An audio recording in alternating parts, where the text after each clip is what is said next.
नमस्कार दोस्तों, welcome to टेरेक्स trader. मैं हूं राजेश कुमार और आज मैं बात करने वाला हूं, आपने ऑलरेडी गेस कर लिया होगा, इंडियन मार्केट के डाउनफॉल के बारे में। सिर्फ इंडियन मार्केट ही नहीं, बाकी यूएस मार्केट और एशियन मार्केट सारे के सारे में हमें काफ़ी अच्छा खासा डाउनफॉल देखने को मिला है, जिसका मेन रीज़न बताया जा रहा है ट्रंप का टैरिफ। तो हम इस वीडियो में ये देखने का ट्राई करेंगे कि आज की मार्केट ने कैसा परफॉर्म किया, क्या ये गिरावट लॉन्ग टर्म तक रह सकता है, कौन कौन से ऐसे सेक्टर हैं जो इस गिरावट में जिसको नुकसान होगा, और कौन से सेक्टर ऐसे हैं जिनको इस गिरावट से उतना असर नहीं पड़ेगा और वो यहाँ से काफ़ी अच्छा खासा ग्रोथ हमको दिखा सकते हैं।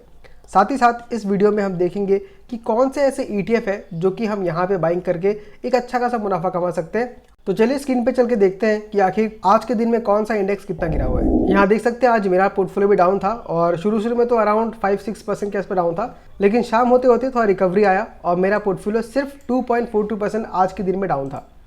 तो देख सकते हैं मैं अभी भी प्रॉफिटेबल हूँ, हालांकि मैंने कुछ अमाउंट अभी एग्जिट किया हुआ है, लेकिन बाकी चीज़ों के ऊपर अभी भी मैं थोड़ा बहुत प्रॉफिटेबल ही हूँ।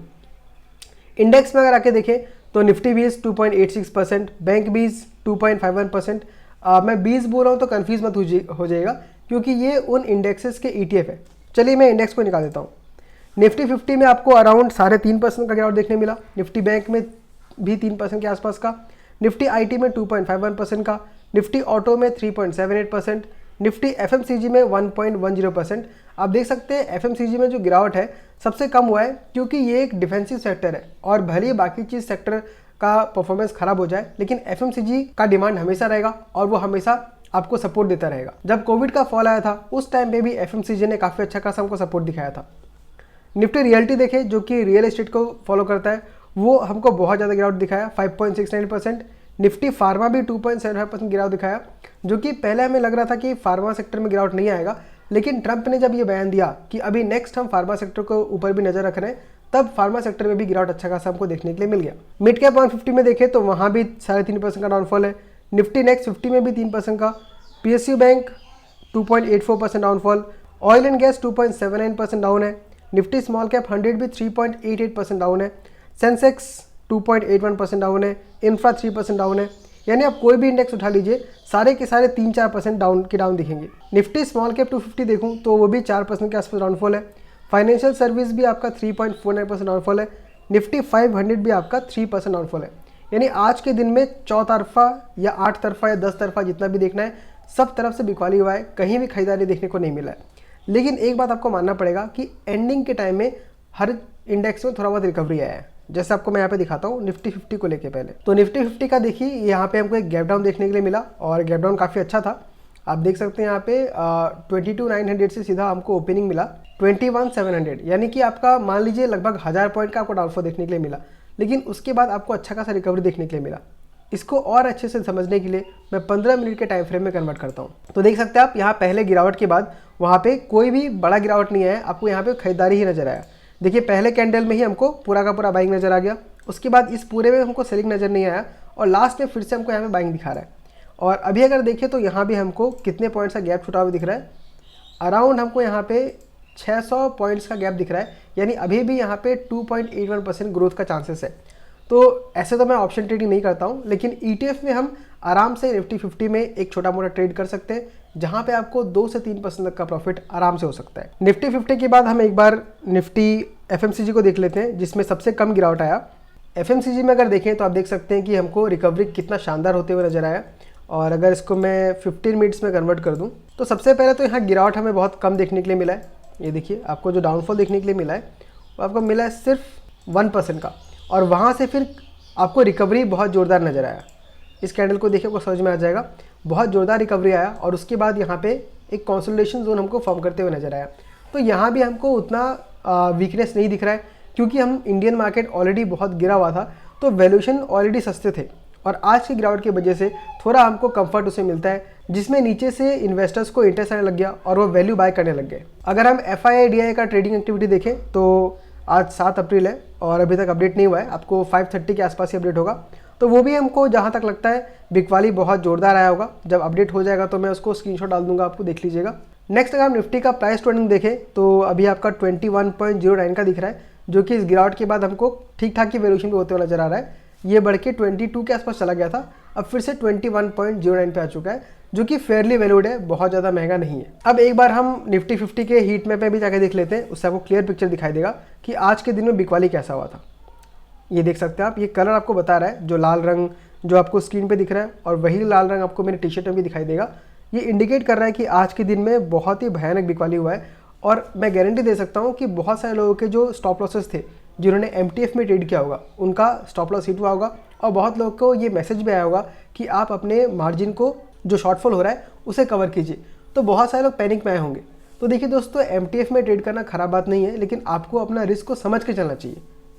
आज के दिन जैसा हुआ वैसा अगर आप सही से मैनेज नहीं करते तो बहुत लोग का लॉस हुआ होगा, 100% लॉस हुआ होगा। लेकिन इसका मतलब ये नहीं कि स्टॉक मार्केट में पैसा डूबता ही है। आपको अपना रिस्क मैनेज करना आना चाहिए, तभी आप अच्छा खासा पैसा कमा सकते हैं। तो आप यहाँ पे देखिए LIC 3%, बजाज होल्डिंग्स में बहुत अच्छा खासा गिरावट है 6% के आसपास का। लेकिन उसके पहले हम देख लेते हैं कि ऐसे कौन से ETF है जिसमें हम फिलहाल इन्वेस्ट कर सकते हैं। तो देखिए दोस्तों, जो पहला ETF मुझे नज़र आ रहा है वो तो FMCG का दिख रहा है, क्योंकि जब भी ऐसा गिरावट आता है उस टाइम पे FMCG सेक्टर ही हमको बहुत ज़्यादा सपोर्ट करता है। और यहाँ पे अगर मैं देखूँ कि वो अपने हाई से कितना नीचे, तो आप देख सकते हैं यहाँ पे कि वो अपने हाई से अराउंड 25% नीचे। यानी कि अगर आप यहाँ से धीरे धीरे बाय करना स्टार्ट कर सकते हैं तो आपको 25% तक का प्रॉफिट हो सकता है। अब ऑफकोर्स ये 25% आपको इतना जल्दी मिलने वाला नहीं है, हो सकता है इसको बढ़ने में 1 महीना 2 महीना या 1 साल भी लग जाए। तो याद रखिएगा दोस्तों, 1 साल में 25% बहुत ही बढ़िया रिटर्न है। यहाँ तक कि वॉरेन बफेट का भी अगर हम एवरेज देखें तो उनका 19% पर ईयर का है। तो अगर हमको 25% मिल जाता है 1 साल में तो बहुत ही अच्छा खासा रिटर्न होगा। तो निफ्टी FMCG में मेरे ख्याल से धीरे धीरे हमको बाइंग करना स्टार्ट कर देना चाहिए, ताकि लॉन्ग टर्म में काफ़ी अच्छा खासा प्रॉफिट हमें हो सके। नेक्स्ट कौन सा ETF है जो हम बाय कर सकते हैं, वो है बैंक बीज।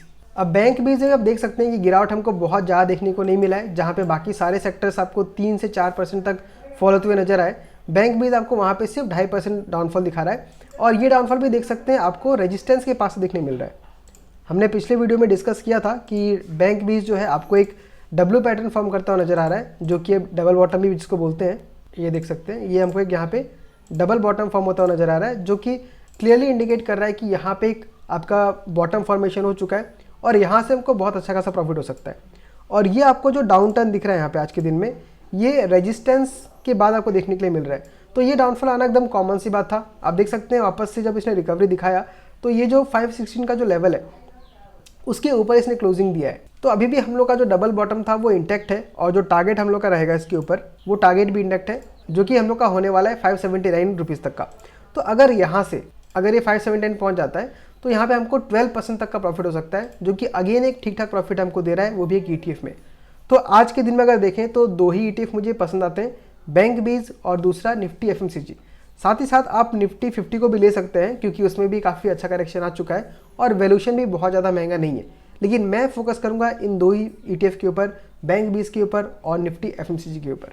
तो चलिए, हमने इस वीडियो में बात कर लिया कि कौन कौन से हम ETF ले सकते हैं और बाकी इंडेक्सेस के बारे में भी हमने बात किया। तो जो सेक्टर ज़्यादा इंपैक्ट होने वाले हैं वो आपको अभी तक पता चल ही गया होगा। एक तो ऑटो सेक्टर है, दूसरा IT सेक्टर है और तीसरा फार्मा सेक्टर है, क्योंकि ये तीनों सेक्टर क्या करते हैं, बहुत ज़्यादा एक्सपोर्ट करते हैं। अराउंड 30 से 40% जो इनका रेवेन्यू है वो एक्सपोर्ट से आता है।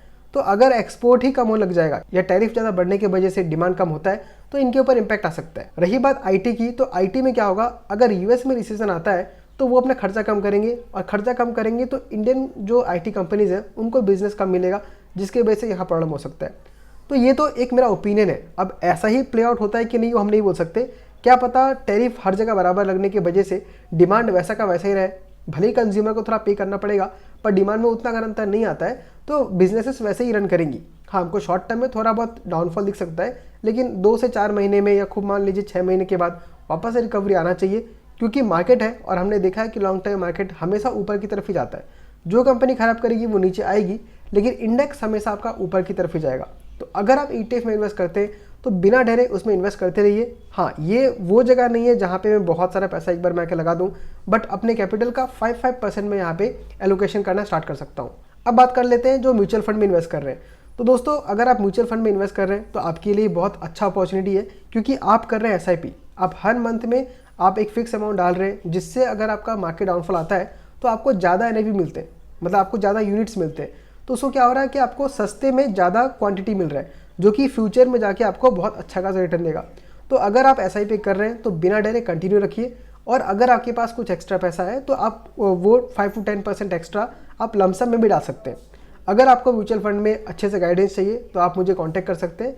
मैं एक NISM certified mutual fund distributor हूँ और मैंने अभी अपना बिजनेस स्टार्ट किया है और अच्छे खासे क्लाइंट्स आ भी रहे हैं। तो मैं चाहता हूँ कि जो इंडिया के जितने भी लोग हैं, अगर वो स्टॉक्स में डायरेक्टली इन्वॉल्व नहीं हो सकते तो एटलीस्ट उन्हें म्यूचुअल फंड में इन्वेस्ट करना चाहिए, क्योंकि इंडिया का जो ग्रोथ है, आप इतना मेहनत करते हैं, आप भले ही बिजनेस करते हो, जॉब करते हो या कुछ भी करते हो, आपके वजह से ही इंडिया ग्रो कर रहा है। और अगर आप इंडिया की ग्रोथ में पार्टिसिपेट नहीं कर रहे तो ये आपके साथ नाइंसाफ़ी है। तो अगर आप डायरेक्टली इन्वेस्ट नहीं कर सकते तो म्यूचुअल फंड के थ्रू आइए, थोड़ा अमाउंट ही इन्वेस्ट कीजिए, बट इंडिया के ग्रोथ का हिस्सा बनिए। और अगर आपको फर्दर इन्फॉर्मेशन चाहिए, गाइडेंस चाहिए, तो आप मुझे कांटेक्ट कर सकते हैं। मैं आपको हेल्प करने के लिए हमेशा रेडी रहूँगा। तो दोस्तों, आज के वीडियो में इतना ही। मिलता हूँ आपसे अगले वीडियो में किसी अगले स्टॉक के साथ। तब तक के लिए tata, bye bye, take care.